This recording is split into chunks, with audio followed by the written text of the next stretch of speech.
This episode of the HooperCast is brought to you by Letterboxd. Right now, listeners of our show have the chance to win a free 1-year pro account upgrade on Letterboxd. For those of you who don't know, Letterboxd is a social network for film lovers that allows you to track, rate, and review the films you watch. You can follow other members to get recommendations. You can publish lists of films like your top 10 for the year, and a lot more. Letterboxd is free to use. There's no subscription fee, but a pro account is going to provide you with additional features such as a customized summary of your past year's viewing. If you already have an account, then you get a 1-year extension free. So even if you're already paying for the pro account, and you're thinking, oh yeah, I don't need this, I've already got it. Thanks a lot, HooperCast, for, I already re-upped my subscription. You get a year free on us. So you're included as well. If you want to enter, all you have to do is listen to our show and we will read the code word at random. Then you're going to send us an email at hoopercast@gmail.com, enter the code word in the subject line of the email, and make sure you include your Letterboxd username in the email so that we know which account to reward. If you send us the code word, but I don't know your login, we're going to move on to the next person. So make sure you send us the code word and your account username, and then you're in like Flint, my friend. The winner will be selected during the last show of each month. You can also follow our show on Letterboxd. Just search HooperCast. That's letterboxd.com, letterboxd.com, letterboxd.com.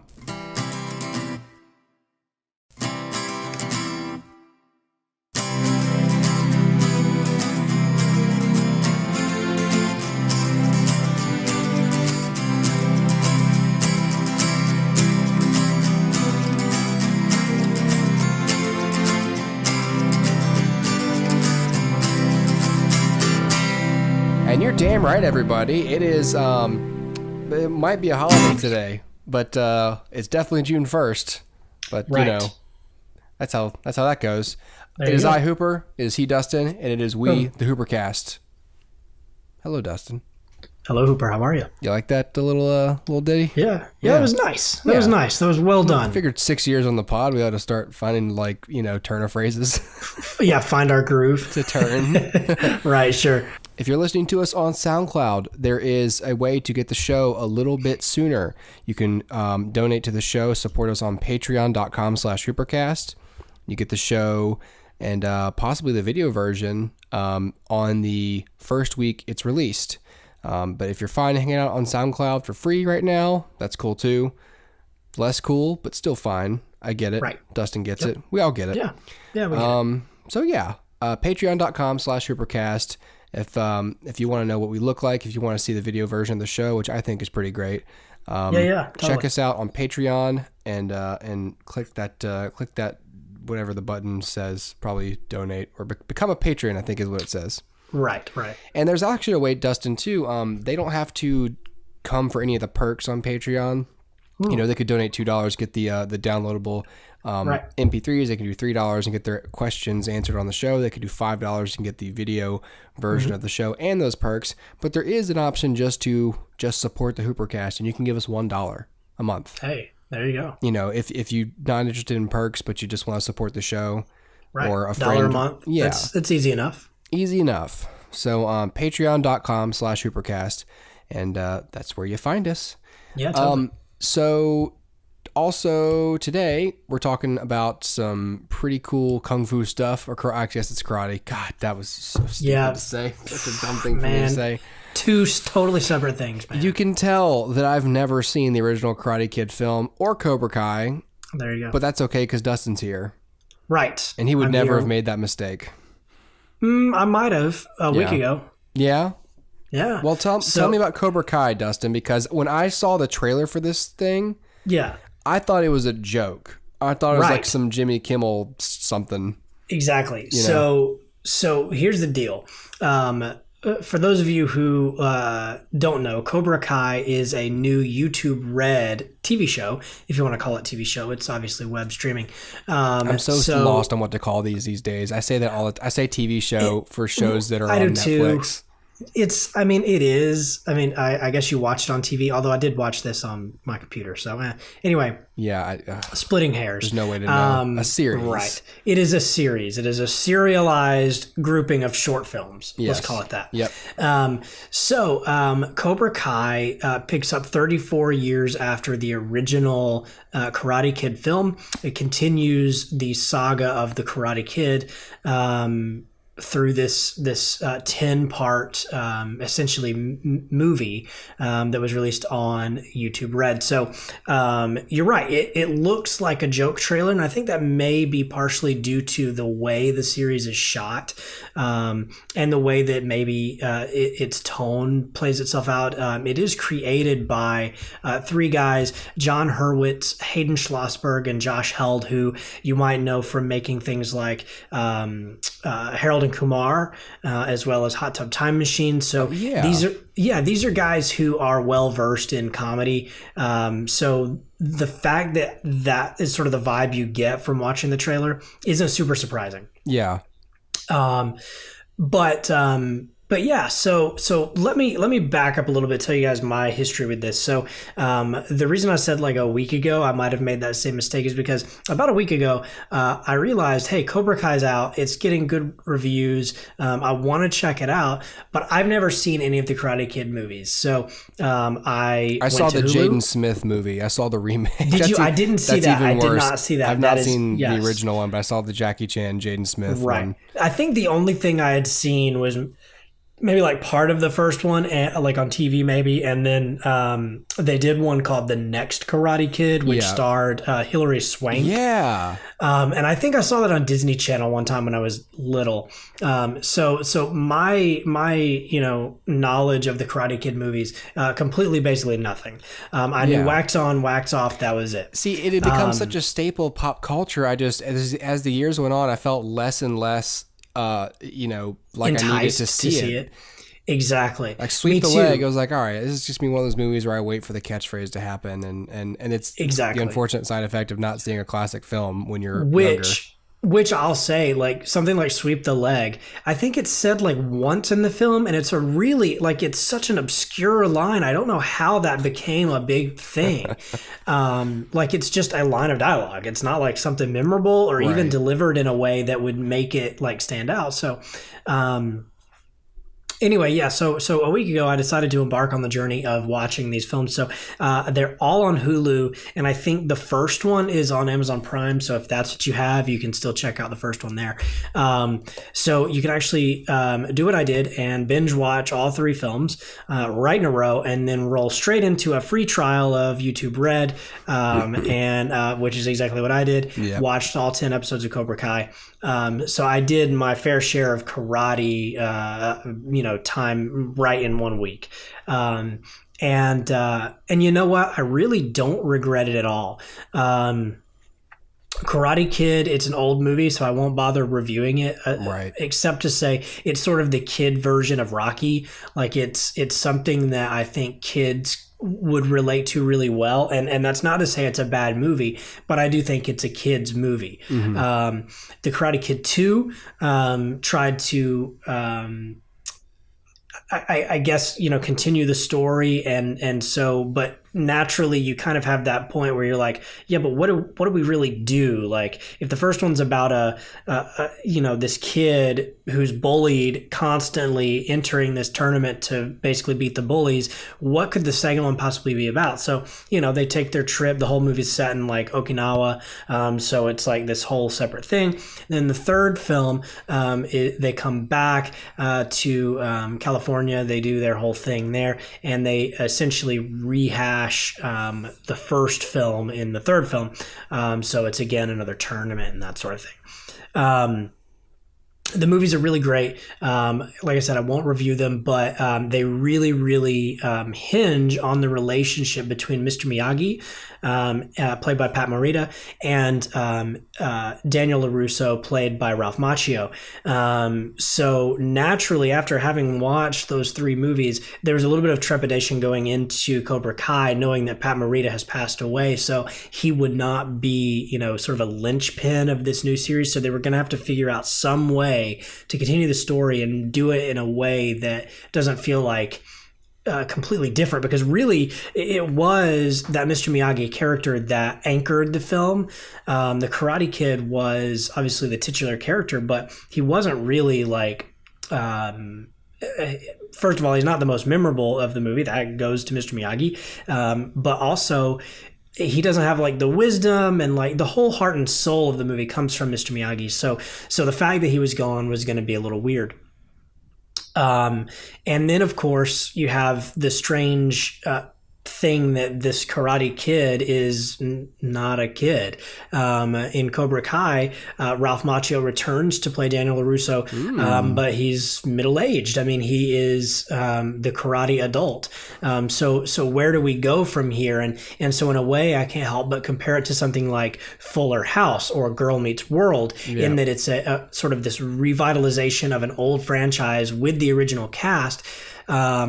But you know, there's the original story ended so young that you could go anywhere here, and nothing's really gonna recapture what once was. And so you have something like Fuller House, which fails to give you a new story. It just sort of like rehashes old stuff. And then you have something like Girl Meets World, which is something new to a fair extent, but that doesn't work either. So I'm not sure, going into this, I had low expectations, even though I had heard over and over, this show is worth trying out. I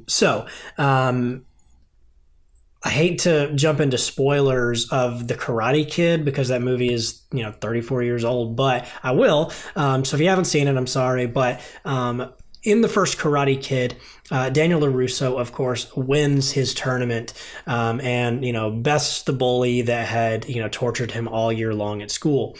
The bully, played by William Zabka, his name is Johnny Lawrence. Johnny is your typical bully who is sort of like peaking in high school, right? Like, this is like the guy, the most popular kid in school, and he knows it. This is the top of the mountain for him. It is. It really is. And so here's what I have to say about Cobra Kai. They did this really smart thing, which is right out of the Rocky playbook, which makes sense because, like I said, Karate Kid is the kid's Rocky. In Creed, we follow a different character and get to know or see what Rocky's up to, just sort of peripherally through this other character's story. They do the same thing here in Cobra Kai. So the main thrust of the story comes from the Johnny Lawrence character. We learn that Johnny Lawrence is sort of a deadbeat dad. He is divorced. He peaked in high school. He works as a handyman doing various things, but his attitude gets him fired in the first episode. He is down on his luck, can't pay rent, can't hold down a job, buys slices of pizza from the local convenience store with money he scrounges up from wherever. He's just sort of a sad, dude. So what ends up happening, his car gets messed up, and he ends up at the auto shop owned by Daniel LaRusso, who has now become very successful, very rich, has a wife, has, 2 kids, and they're doing very well and drinking wine on the weekends and, whatever it is. I mean, it's just like a picture of upper class. Mm-hmm. And so there's all of this jealousy from Johnny Lawrence, this guy who was beaten and humiliated by this guy, and now drives down the street and sees billboards for his opponent, his rival, everywhere he goes. There's commercials, come on down to LaRusso Auto, it's in his face constantly. And then through a strange course of events, he ends up meeting a kid who's being bullied, and he ends up sticking up for the child. He's not a child; he's in high school. He ends up sticking up for the kid and learns, like, hey, you know what? Here's something that I could do. This kid seems interested in karate. Mm-hmm. I could charge him and make money. Right. And so this is not like the Mr. Miyagi who's like, I'm going to teach you how to defend yourself. I'm going to teach you how to fight with honor. I'm going to teach you how to do this in the art of the Japanese, karate. This is like, I want money. I have a skill set. This kid will pay me. I don't care if he wins or loses or beats his bullies, but I will make money. Yeah. And so he does this also to spite Daniel LaRusso, because Daniel obviously is very much against this Cobra Kai dojo, which was his rival that Johnny was a part of. So Johnny essentially restarts Cobra Kai. The three, rules there: strike first, strike hard, no mercy. This goes completely against everything Mr. Miyagi taught Daniel. So Daniel is immediately perturbed by this, which Johnny gets a sick satisfaction out of. So it rekindles this rivalry between these two characters, and gives you an insight into their lives and into their sort of psychology, where they are now, in a way that I think is really smart and really fun.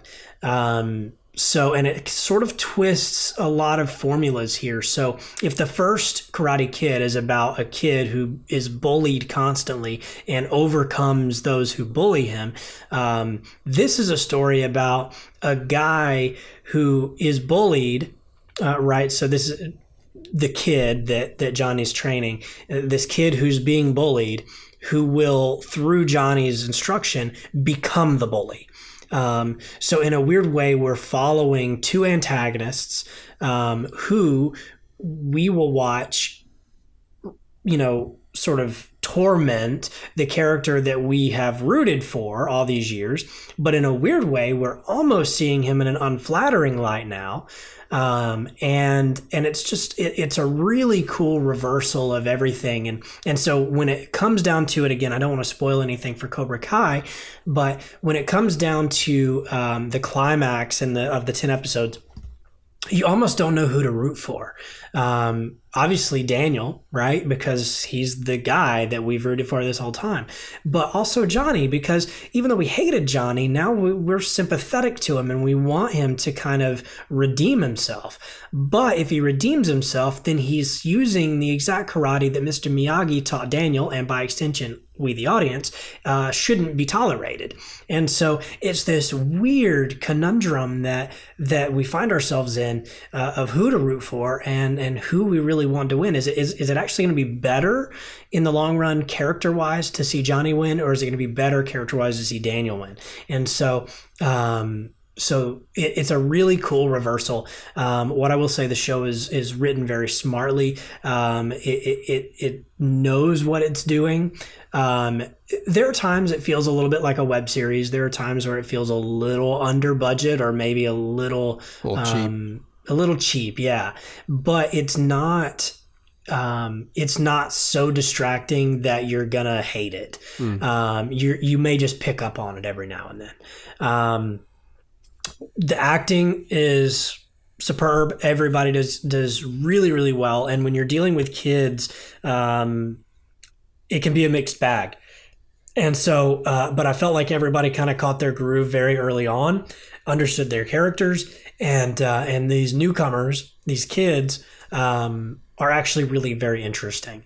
And so all that to say, I highly recommend Cobra Kai. I do highly recommend the original Karate Kid films. I think they still hold up to this day. And as somebody who saw them a week ago, not as a kid growing up, I think it's very easy for somebody to say, okay, I'll dismiss it because of whatever. But I do think that they are good films.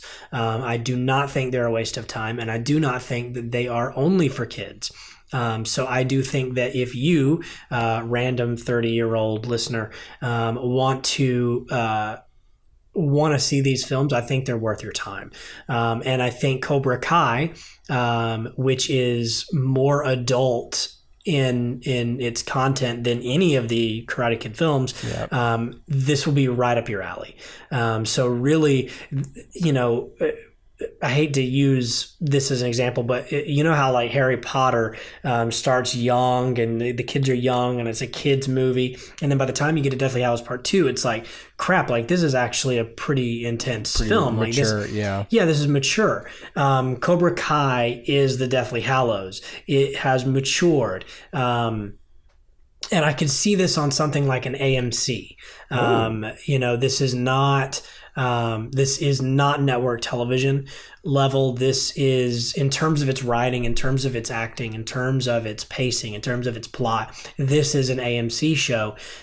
This is like, ladder night cable kind of stuff. Yeah, exactly. This is not, like I said, even though it can feel a little cheap, everyone's pouring everything into this, and it's written in a highly serialized way where you need, if you're gonna, like, you can't just start with episode 8, right? Like you have to watch it through. It's a movie. It is, the best way to describe this is it is a 5-hour movie that you get in chunks. Yep. It's really entertaining. It's really fun to watch. And by the end of it, like I said, even though you don't know who to root for, you're just rooting for somebody. You're just like, I'm on board. I just want to see what happens here. And it has been renewed for a season 2, which is great. And all in all, I think it's just a really smart way to continue this story. And like I said, there's a tendency to dwell on the past so much that you never actually forge a new story. This does not fall into that, although there is plenty of archived footage from the original film, and in fact all 3, that you get that nostalgia, you get that like, oh cool, like, oh, they're referencing this or they're talking about that. But and as I understand it, they actually had access to the original like footage, even footage that was not used in the film. So like, deleted scenes and like alternate takes and whatever. So they actually use a lot of really cool, use that to really cool effect at various points in the film. Or in the series. So it's a really, really fun way to do that. Of course, there is this gaping hole of Mr. Miyagi, that the show is lacking. But it is not so detrimental that it can't be enjoyed. And in fact, they reference Mr. Miyagi quite a bit. And it should be that way. Mr. Miyagi was he's a father figure for Daniel. He's very formative in Daniel's life. So to have this story happen, that's so closely tied to something that Daniel experienced with Miyagi, but not mention him, wouldn't make sense. So they actually handle this really well. They use archive footage. And I think, even though that role, that Miyagi wisdom is missing, I don't think it actually was detrimental to the show. All in all, like I said, I do think this is worth your time. I do think this is worth your effort. I would not recommend this if you have not seen the Karate Kid films. So do yourself a favor and watch all 3 before you watch Cobra Kai. I know that's a lot to do, and really when you do it in short, like in close proximity like I did, you start to kind of like dream about karate. Like it's really weird. Like you're just like karate'd out. Yeah. Like there was one night I was in bed and like I was like right there, like in between sleep and awake, and my wife was talking and I couldn't, like I was so tired, and so eventually I couldn't remember if I was awake or asleep, so I just asked her, did I just say something about a karate box? Yep. And she was like, what? And I was like, I don't know. I guess I was dreaming it. And so like I'm literally dreaming about karate, like the whole, like just your whole mindset is like all, like you just hear Miyagi wisdom all of a sudden. And so it's all that to say, I really enjoyed the binge watch of the 3 films in the series. I'm looking forward to season 2. I think there's some really cool places they can go here. Yeah. I'm really glad that they got the cast back. I know that Ralph Macchio had sort of been a holdout for a long time about doing anything, even when Pat Morita was alive. Yeah. as he puts it, I don't want to go back to the well if what we're going to get out of the well is not as good. And so I respect that, but this was such a really cool way to do it. It doesn't hinge it all on him. Yeah. And who knows, maybe season 2 will. Season 2 could flip and maybe he's the protagonist for season 2. I don't know how they're going to do this, but all I do know is that it was a really fun way to get back into that world. And I can imagine for somebody who had waited 34 years for that to happen, this would be a huge thrill. I waited, about 4 hours between Karate Kid 3 and this, but even still, it's just really great throwback, but still manages to forge his own path. So I do highly recommend Cobra Kai to anybody who's interested. Go check it out. You can do that free YouTube Red for a month kind of thing, and just cancel it before it's over, and you're not out anything. Even then, YouTube Red's not that expensive. It's like $3.99 a month or something. It's actually it may be more than that, but it's cheap. It is cheap. Yeah, it's not the worst thing you could subscribe to monthly. Yeah. Of course, we'd rather you subscribe to the HooperCast on Patreon. The HooperCast. Oh, but, shameless plug, Hooper. Come on. But but it's not going to break the bank to do either of those things. But particularly for YouTube Red, since they offer content like Cobra Kai. Right. Exactly. And we merely offer our show. Yeah. Let's not dwell on that. I can hear them all clicking and getting their wallets out right now, Dustin. Right. Oh, that sounds great. You're enticing me. Oh man, you've sold me. Yeah. Okay, cool. Well, awesome. That sounds good. Yeah, dude. Go ahead. I was gonna say, I mean, so you never saw any of the Karate Kid movies or anything? No.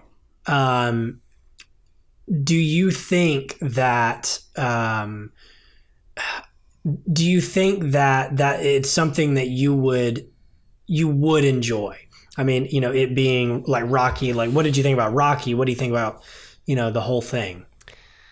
I think that might be one of those things that I wait until like my kids are old enough to appreciate certain kinds of movies, and I might use there's a fair amount of films I might use as like a time to break in with my kids or something, because like I can tell you right now, I don't have a lot of interest in just sitting down watching the Karate Kid for the first time. Sure.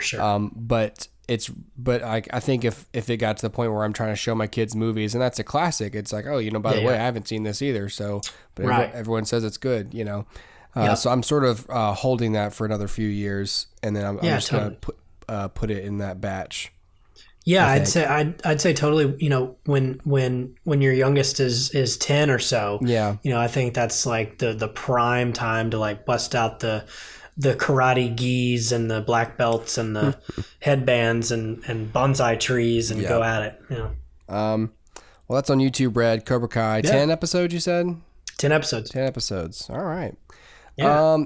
Real quick, let's talk about Letterboxd. So we're gonna do our little June code word. So if you listen to the front of the show, we have a promotion going with Letterboxd. Get a 1 year free pro account upgrade or extension, and a lot of great features. Listen to the bumper at the front of the show for that stuff. But the code word for June is still Jitterbug. So email HooperCast@gmail.com, put Jitterbug in the subject line, give us your username from Letterboxd so that we can tell them your username and that you are the one who gets the promotion. If you're picked, that is. But you better do it now.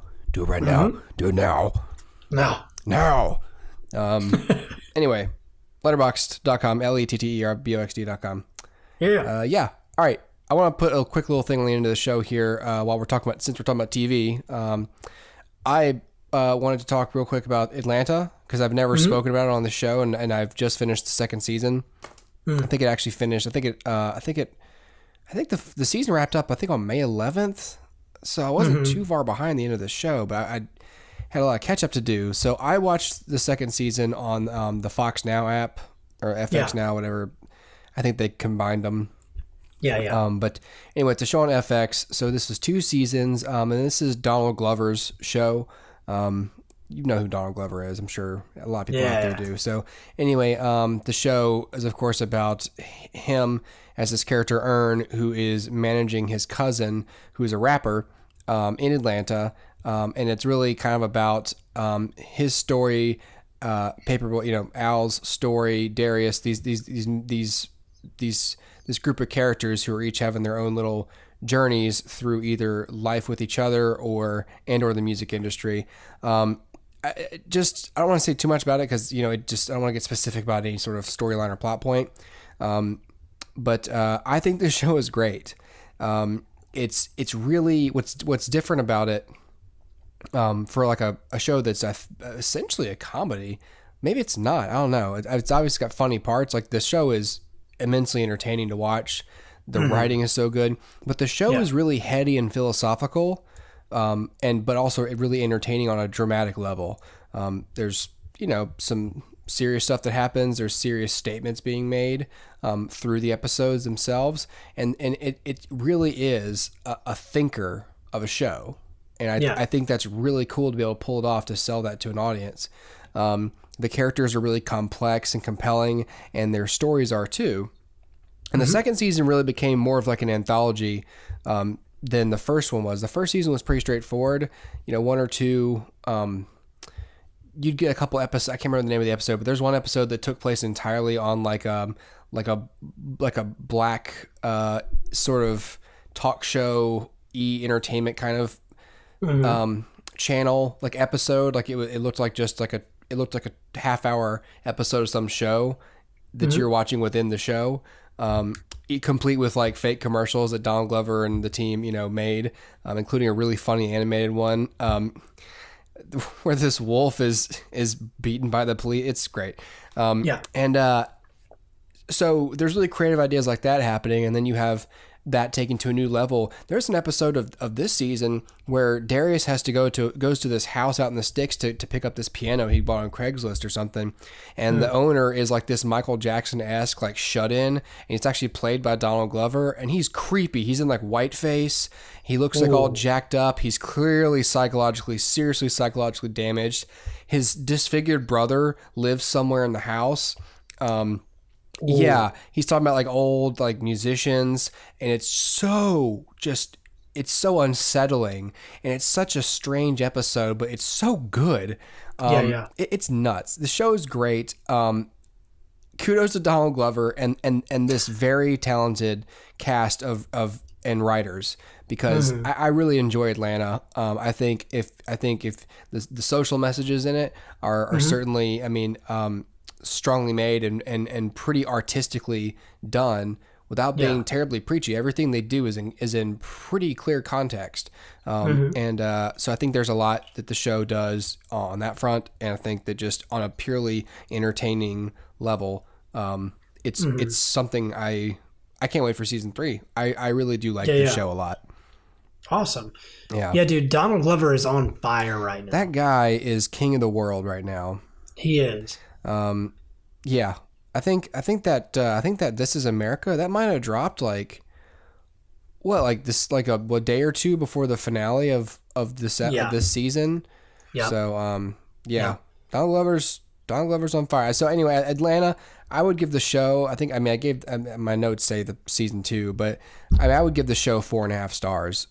Sweet. I don't think it's necessarily for everybody, but I think if the show is not for you, then you don't really want content that challenges you or that forces you to pay attention or pick up on subtlety. There's a lot of subtext in the show, so it's not really for everybody. Like if you're used to like, network sitcoms or network single camera shows, this is not that. So I can't say everyone should see this show and will enjoy it, but I think everyone should see this show because I think it will elevate the type of content you want to digest. Yeah, for the better. That's awesome. And I just realized I didn't give a score to Cobra Kai, but I would say four stars for Cobra Kai. Yeah. So dude. I really love this abundance of really good TV that's going on now.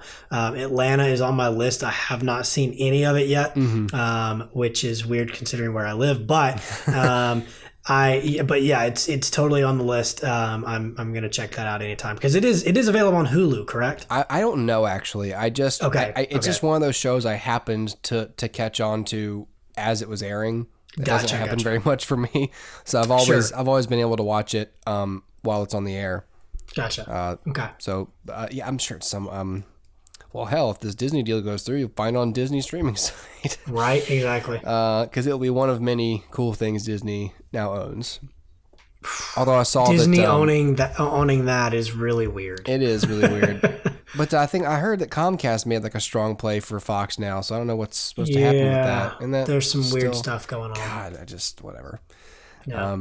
Okay, well, that's going to do it for this episode of HooperCast, you guys, this week. Yeah. So next week, we're going to talk about a really fun movie called What We Do in the Shadows and a couple of other movies and TV shows and whatnot. So a couple shorter episodes this half of the month just because of stuff. Mm-hmm. So, and again, patreon.com/HooperCast. If you are listening on Patreon, thank you. You don't have to go anywhere. You stay right there and you enjoy your content, sir. Could we get you something? Could we get you a latte? Right. A virtual latte. Yeah. I've got coffee here. It's not a latte and you don't get my cool little mug, but you can sip your latte while I sip mine and it'll be like a 4D experience. And I've got iced tea. So if anybody wants some sweet tea, I can offer that as well. That's not an amber lager Dustin drinks every single time we record. It's tea. Because a lot, I think it looks a lot like you just poured a Yingling into like this big like McAllister's cup, and you. Yes. Yep. No, it is I'm definitely just drinking a sweet tea. Yeah. Yeah. Yeah. Dustin can't pod when he's sloppy drunk. Again, considering where I live, that shouldn't be surprising. See, yeah. Well, sweet tea. Yeah. All right, guys. Thanks for checking us out. Catch us next week, and you guys have a good night or day. Bye. Whatever the hell you were listening to this. Yeah. Well, it's up to you. You listen when you want. We're not gonna force you. Have a good time. Yes. Bye.